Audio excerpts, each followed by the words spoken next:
The greatest trick the devil ever pulled was convincing the world he didn't exist. That was his power. Are you hypnotized right now? Be honest. No, I'm awake. You're awake. Totally awake. Are you hypnotized, ma'am? Yes, I don't know. You guess so? Okay. Are you hypnotized? No. You are not hypnotized. Are you hypnotized? No. No. Your name, ma'am? Patty. Your name, sir? Mary.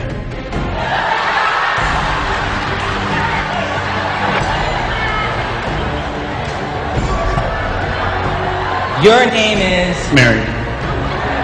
Your name is... Patty. Your name is... Bob. Your name is... Bob. Could I see your name tag just a second, if you don't mind? It says Karen. What's your name? Bob. Are you positive? Yes. Are you positive your name is Mary? Are you a betting person? I got a bet you might be interested in. I'm willing to bet you $500 that your name is actually Paul, not Mary. I'll bet you $500 your name is Paul. Would you take that bet? No. What's your name? Mary. I'll bet it's Paul. Would you bet $500 it's Mary? Yeah. Would you shake on that? Before you shake. How many people in this room think his name is Paul? Can I see by show of hands? See all those hands up there? See them all? How many people think his name is Mary? See up.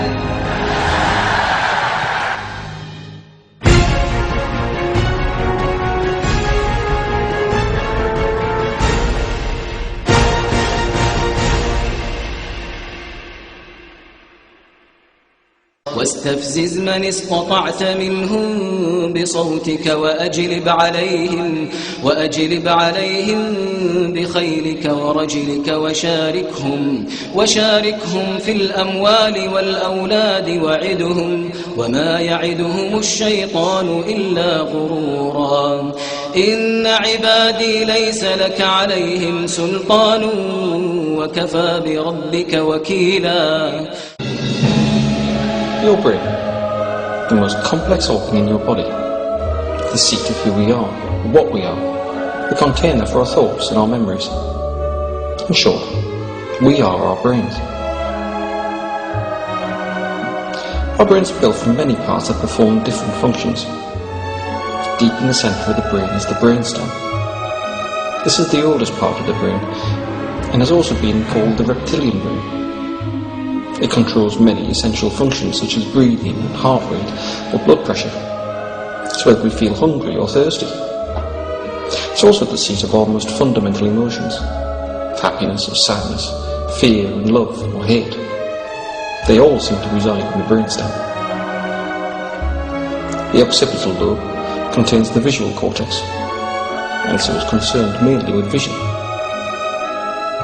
The parietal lobe is concerned with processing sensory information and integrating it with the visual information from the occipital lobe.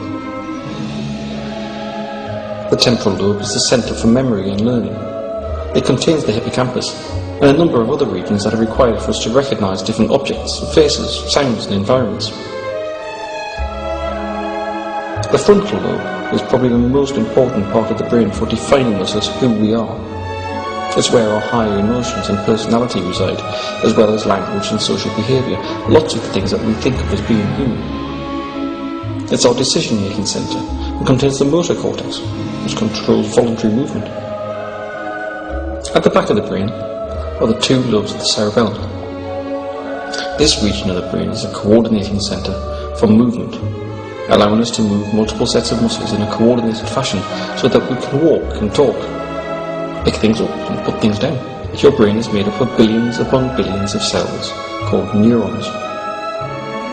These cells are very specialised, with long extensions through which they talk to each other and form large and complex networks. These networks are the basis of how the brain does what it does. The processes are of two basic types.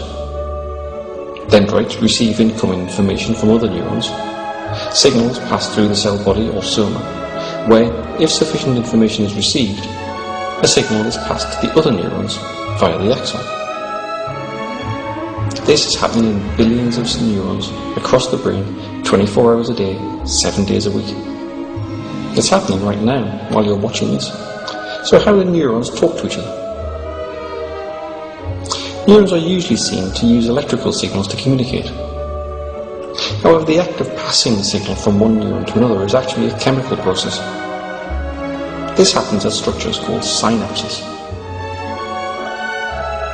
These are formed from the terminal of an axon and a swelling on the dendrite called a spine.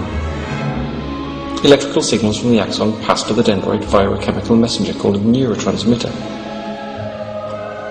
Neurotransmitter is stored in the small vesicles inside the axon terminal, or the presynaptic bouton.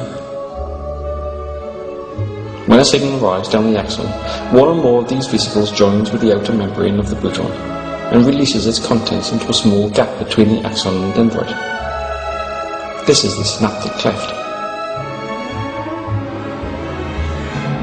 On the other side of the synaptic cleft are receptor molecules to which the transmitter binds in much the same way as a key fits into a lock. The receptor molecules act as poles through the outer membrane of the dendritic spine, allowing charged atoms or ions to cross. This entry of charged ions into the spine recreates the signal that was sent from the previous neuron. And in this way, information can be passed from one neuron to the next and around the neuronal network. Although we've seen only one neuron here talking to one other neuron, in reality each neuron talks to many, many others and can have thousands upon thousands of spines. In this way, an extraordinarily complex system can be built that allows us to see, hear, to experience the world around us. It allows us to walk and talk, and to laugh and cry, and to be who we are. So we really are our brain.